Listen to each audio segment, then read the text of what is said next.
What's up, y'all? It's Cedric The Entertainer, the soul man himself. You looking at him and you are watching Studio Q. That's what you're doing right now.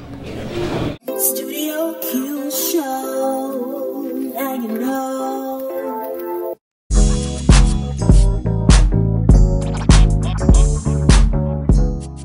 Feels incredible. I mean, we were the second highest, launch in the history of TV land, which is something, to be said. So it's been an exciting journey so far. It's a show right now that is not on TV. There's nothing like it.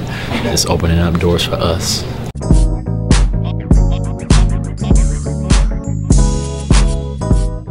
Every day. Every day. Every day, every scene, every take. Yeah, it's actually kind of amazing if we get through one take and he doesn't go off book or we're not like in the scene. Like, it's actually kind of amazing. And we get paid to do that. Right? For me, being an executive producer, also a creator of the show, I have that room to dive off the page and come with something that's like just unique for the moment, and I love that. Him and Niecy are fools. I mean, they keep us laughing, and we all keep each other laughing and entertained. Being a stand-up comedian and coming from the world of live performance is to have this live audience here. It lets you kind of hear a joke that's written, you perform it, all right, cool, we get that, and then you know that you got that live audience out there, so something spontaneous, something unique, something that's just gonna make the crowd really laugh is that energy I strive from, and that's what we look for. Woke up this morning, I was hungry, looked in the counter, got some bread, thought I'd make myself a sandwich, had peanut butter, but no jam. Oh no. They see us, mess up and have to redo things over again. So, I mean, people see it on television like, oh man, that's really good. They don't know it was 3 hours. Like I kept saying Rindo. I could open up that window. Really? Really? You couldn't get it right? My grandmama kept showing up. Get that window. Open up that window. Really? Say it. I'm sorry. Window. Finally got it right. 30 so Cedric finally shows up. Yeah, right. 8th take. I'd be like, why that man can't say window like that?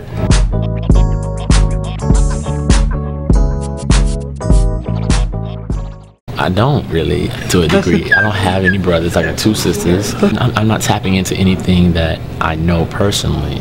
Although if you live long enough, you've seen that. You've seen the slacker brother. You've seen the brother that's like doing big things and doing great things with other brothers just like I'm there. So you've seen it.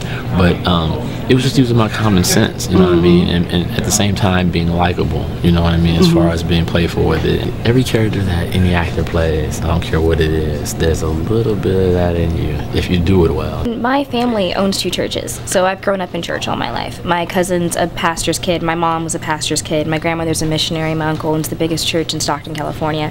So I relate heavily to the character just because my family is strongly based on church. The writers give me really a lot of good stuff to work on, and I have an uncle who's a preacher and an aunt who is very funny, and so these are some of the people that I draw from. We have an older guy in our church who's kind of like grumpy, but he's a really nice guy, that's just his thing, that's his stick, and I think Reverend Barton is the same guy,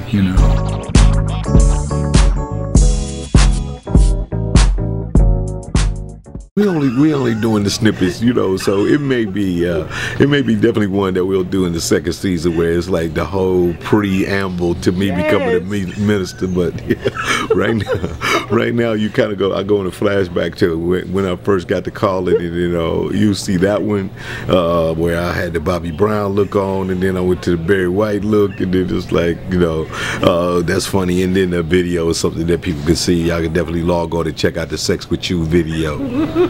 Oh baby, it's time to lock the door. I wanna hear that clothing hit the floor. Oh, oh, ooh. Ba, ba, ba, ba, ba, ba. You can do it. I wanna have sex with you. Come here, baby. I wanna have sex with you because I love you.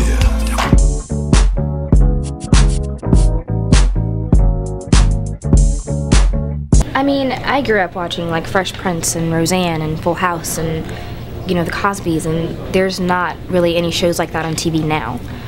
So I think it's a joy, you know, it's a blessing for there to be a family show on TV where people can actually sit down and watch something else besides reality TV, and you know, it's actually showing, you know, a loving connection and behavior in any sort of way.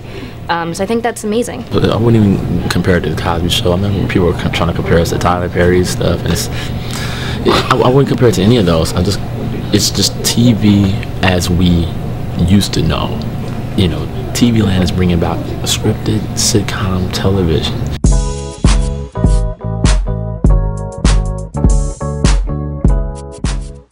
Yeah, well, Niecy's Niecy. Speaking of which, See how I did that? Yeah. No, Miss Nash is amazing. She's absolutely hysterical. I mean, between her and Ced, it's like hard not to laugh constantly, all the time. And it's great to get to see that because, you know, it shows that, you know, there's room to play. And sometimes, you know, you can kind of get stuck in the lines and stuck in a certain way of being, especially for me, because I come from a different background, and she improvs and she gets you kind of out of your own way, and so you kind of have to roll with the punches, so it teaches you to adapt. You know, she is just, you know, she's a wonderful woman. I mean, I feel really blessed to have the wife that I have, you know, and my TV wife is kind of nice too. Yes, crazy, and then the mug.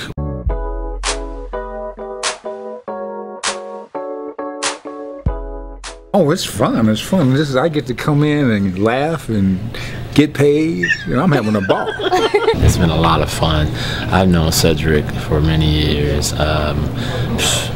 Going on probably 10 plus, but I've never worked with him before. I mean, we know that Cedric is a funny dude, and it's obvious, but what I love about him is that he's a real humble and down-to-earth dude. Now that we're like 10 episodes in now, yeah, 10, 11 episodes in, it's been just a riot, man. It's been, you know, it's been a cool journey so far. The great thing about this, and that I really love, is that we get to see a lot of black guest stars come on. You know, we're getting a lot of good guest stars, and to put black actors to work, it's a wonderful thing. We're getting ready to bring moms into the series, but I'm not going to tell you guys who's playing moms. But the moms is somebody we all know and are a fan of, from what I'm hearing. The list of guest stars, we've had Anthony Anderson and Tamala Jones and the Braxton Sisters, and we had Yvette Brown on our show last night, and Cedric Garb. I mean, we just have a list, and then we had Tim Reed here today. Tim Reed's here today, and then we had Robert Forster, like the Oscar-nominated. I mean, it's like we have this amazing list of actors that are on the show, and it's incredible. Every week, you know, I'm looking at the list to see who the guest stars are. Yeah, that's really like the most exciting. I know, like, who's on this week? And how does that add to the dynamic of the show? It's amazing because it's like, you know, we're kind of used to each other, you know, not, you know, like we work together every single day, and so, you know, having someone, you know, with a different vibe and a different energy, and it's like, oh yeah, like we're, you know, it gives you a little bit of pep to your step, I guess you could and say. They're excited to be here because you know, it's a fun place to be, and there's not a lot of other places to be. Thank you very much. Yes. Very well said. Studio Q Show.